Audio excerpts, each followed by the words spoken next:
Hi, I'm Venkat, founder of The Art of Copy Editing, and I take this opportunity to speak a few words about Essentials of Written English, which is a course that can be taken up by writers and editors alike. Many of us would have had this experience of having a college education and then entering one of these professions that revolve around writing or editing, and then realizing that we're absolutely not ready to handle our work with confidence. This course, Essentials of Written English, addresses that fundamental issue as it helps you to become ready to take up a career in writing or editing. I can tell you that I've been there, facing all the problems that people generally face. But one good thing in me was that I had an innate urge to document any problem that I faced, anything that I struggled with, anything that took me a longer time to learn or grasp or apply. That, coupled with the fact that I had to lead a team quite early in my life, forced me to evolve my own methods of teaching editing. Over the years, I evolved a robust method of teaching, backed up by some good books that I had read, and this in turn was followed by many years of testing in the battlefield of life. About 23 years of effort have gone into building this course, which I believe will eliminate all the pains that I went through and also cut short your own learning time. What else is special about this course? The first thing is that we'll cover over 200 principles with just 14 rules. Even though I've been teaching this course for many years now, it amazes me that 14 rules of written English can cover almost everything. With just 14 rules, we can pretty much do any kind of writing or editing in the English language, whatever be a genre.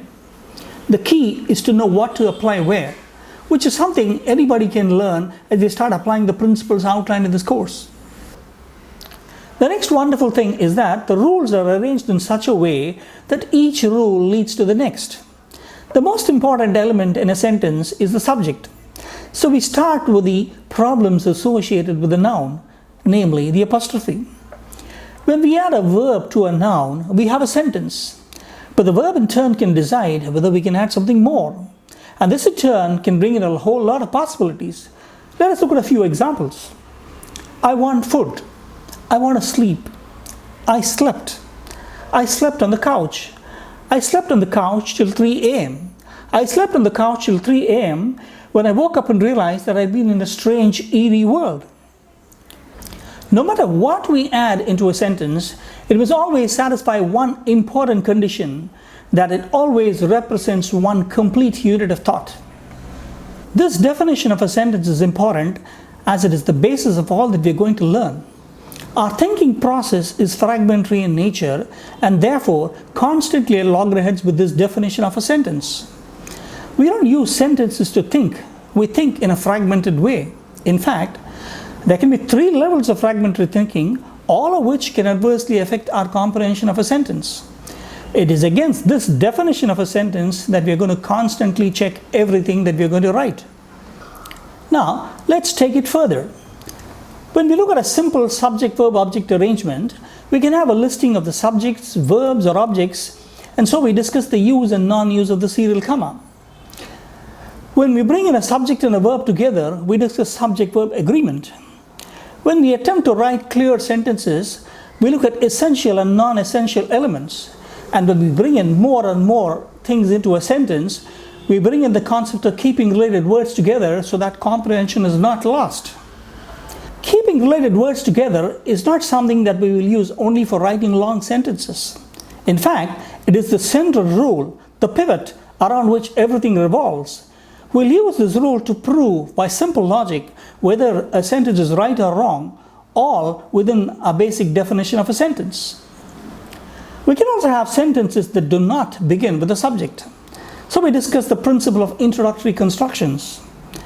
And we'll also discuss the use of pronouns to avoid the monotony that can be caused by repetition of certain nouns. Now, let's see what happens when we move beyond a sentence. What are the ways in which we can join 2 independent ideas, independent clauses, so to speak? How do we draw attention to something, emphasize something?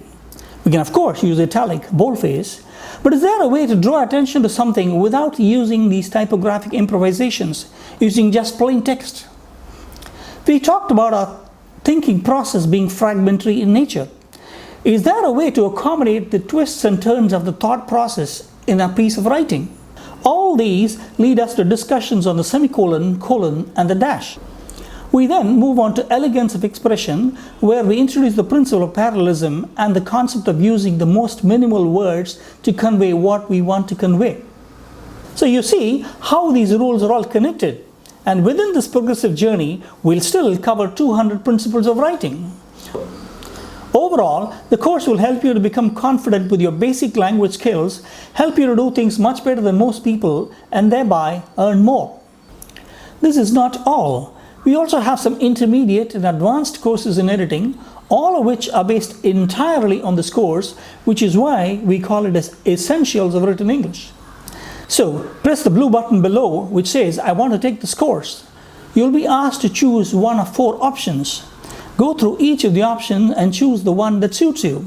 Fill in some details, choose your own password, make the payment, and you're ready to go. Thanks for watching. Look forward to seeing you in the course.